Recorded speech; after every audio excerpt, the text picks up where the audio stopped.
Thanks, Kerman. What a treat to have him here in our country, isn't it? It's awesome. Sharing his talent and his caring heart with us. And what a treat to have you here. Thank you for coming.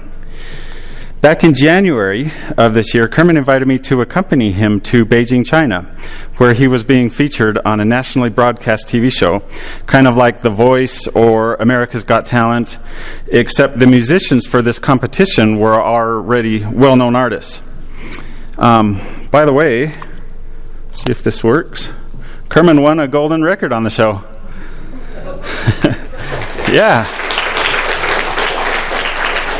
During the long flight to and from China, Kerman and I talked for hours getting to know each other. I shared with him my own story of mental illness. I shared with him, like Tiffany said, how I suffered psychosis when I was 20 years old, living in Taiwan. Kerman didn't freak out when I told him that during that breakdown, I bit my friend on the leg so hard that now, 25 years later, the scar on his leg is still there. And guess what his career is? He's a mental health therapist in Logan. Mike Hines. I also told Kerman about my month-long stay locked in a psychiatric hospital and my early adult life of other breakdowns, crippling depression, and even suicidal urges. I told him the 5 steps I took to reach a meaningful life and how I now share my story and REACH steps with others. As I told him all this, Kerman got really thoughtful. He told me about his first guitar mentor, who also suffered from severe depression in Xinjiang, China. As he suffered from depression, the people of the village started calling him the crazy guy, and it broke Kerman's heart.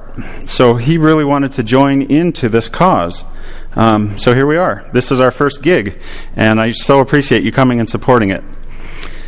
It wasn't really hard to combine my 5 steps to beat mental illness with Kerman's music, because he thinks deeply, and his music comes from deep emotions. That's where our first step to beat mental illness starts: emotions. Many people ask me, how do I help my husband with his depression? What can I do to help my child get over her anxieties? How do I help my boyfriend get over his addiction? How do I help? How do I help? Here's the secret. It starts by making changes in you right now. Okay, now before you leave, that was just an experiment. Think about what you felt when I pointed my finger and said you. My son once told me, my son in the front, Christian here, he told me, when you're a counselor, I'm in school to become a mental health counselor. My cohorts here, they're awesome. We learn a lot about each other in those role plays. We practice on each other. So my son told me, when you're a counselor, do not say, how does that make you feel?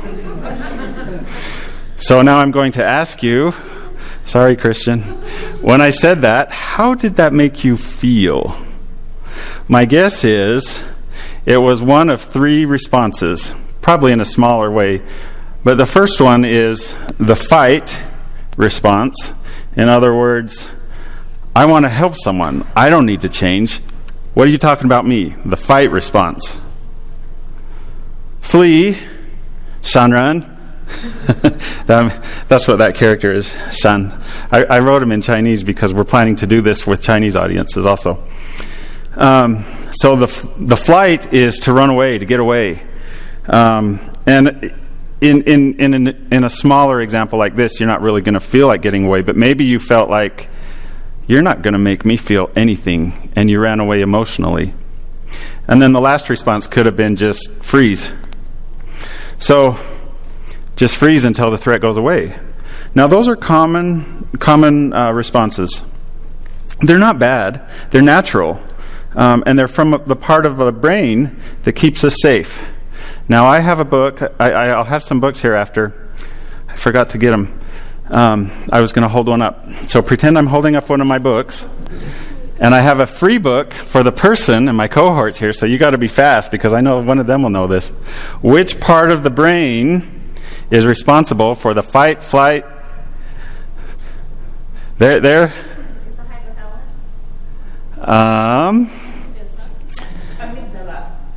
Amygdala. Terry, right? Were you going to say amygdala, Terry? Absolutely. Okay. The amygdala. So let's look at the brain. Here we've got Kerman. We're going to give him a brain. So, hey, Kerman, we gave you a brain.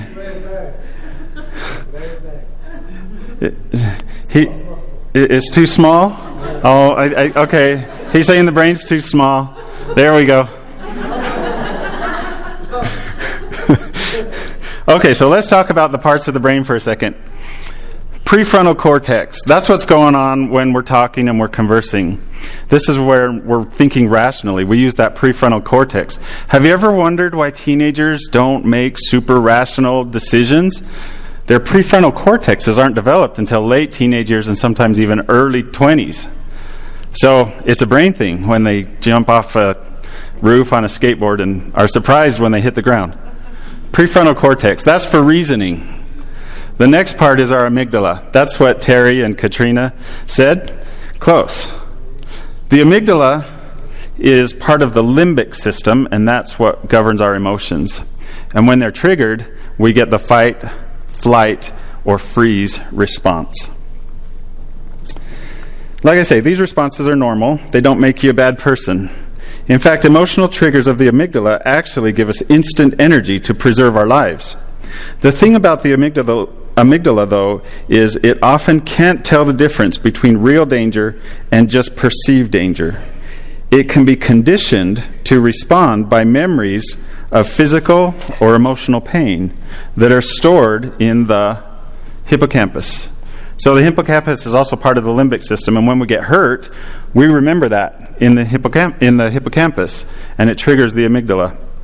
When someone says, you have to change. So probably somewhere in our past, our brains felt emotional pain when someone tried to force change on us. Think of the amygdala like an oyster shell.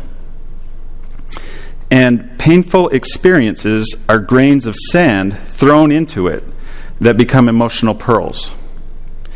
So then we put dragons around our pearls. The saying is, the person who obtains the pearl can lead the dragon. Now, sometimes the story says can control the dragon, but for our purposes, we're going to say when we obtain that pearl, we can lead the dragon. The point I want to make with the experiment, the emotional thing, is how easily and how quickly anyone, even those without mental illness, can be triggered to feel anxiety and to put up defenses, and how precious the pearl is when we find it. So, recognize the source of symptoms is step one. The flaming pearl is the source of the symptoms, which might be mental illness. And the dragon is what we see in fight on the surface. Some surface symptom dragons are relatively easy to see past. For example, many of us can recognize drug abuse as a surface symptom of depression. We even have a term for it. We say, my daughter is self-medicating to overcome her depression. We recognize the depression is the pearl and the self-medicating is the dragon. But not all surface symptom dragons are easy to see past. Let me share an example. This is my daughter, Asia, when we gave her a puppy for Christmas. Puppy's name is Mia. If you ever come visit, you'll say hi to Mia. Mia will come lick you to death. That evening when we sat down, the evening we gave her the puppy for Christmas and we sat down, Asia said, boy, it sure is a big responsibility to have a dog. My dragon-like response was, yeah. And remember, you promised to clean up the poop. I was remembering traumatic childhood experiences of stepping in dog poop in my own yard. And I was putting a dragon around my own pearl of fear or anxiety. My wife, Soraya, however, recognized the pearl. She understandingly replied, are you feeling overwhelmed? Asia burst into tears and allowed her loving mother to comfort her. Anxiety was the source, and fear was the surface symptom dragon. As our daughter grew into teenage years, this anxiety became a diagnosed mental illness that had big influence on her life decisions. And recognizing those pearls literally meant life and death. So, how do we help? Recognize the source of the symptoms. Recognize those pearls. They are usually offered to us in flames, like complaining, or like worry, or even what seems personal attacks on us, like anger outbursts. Keeping our own dragons at peace allows us to avoid wars and to find those precious pearls.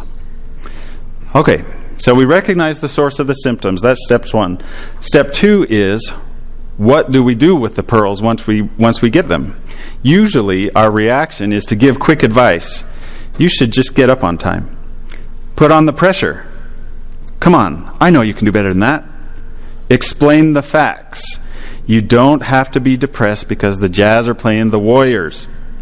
The world will keep turning. Then we get angry when we don't get the response we want. We say, I'm telling you this for your own good. I'm trying to help you. But these kinds of tones, these kinds of words, are actually our own dragons around our own pearls. And when two dragons are fighting, pearls don't come up. So what do we do when we obtain those pearls? We use the pearls. Oh, I forgot. So look past the surface symptoms. There's usually more there than just what's on the surface. Step 2, emerge. We're going to emerge from isolation. Help the person emerge from isolation, or do it ourselves.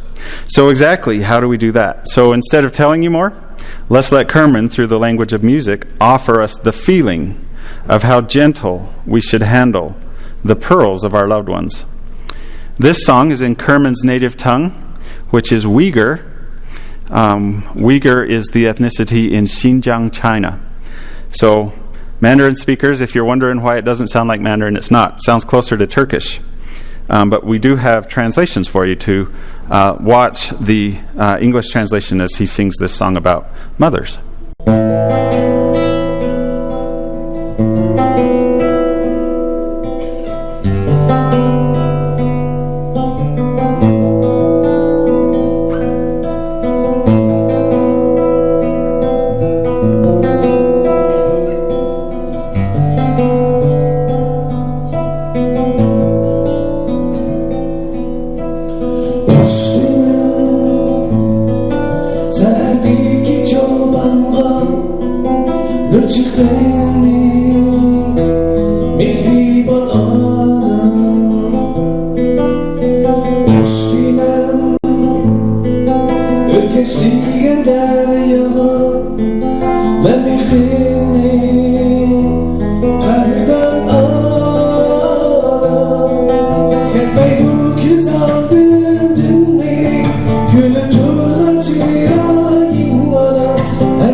Happy Mother's Day to all the mothers. That's the feeling of love. When we get those pearls, that's the feeling the feeling that it takes to lead those people into help, because those worlds of isolation feel so lonely. Mental illness is a lonely disease. It feels like no one understands. Emerging from this world of isolation means leaving the habits they have used to protect their own emotional safety. It's really scary. Treat those pearls with care.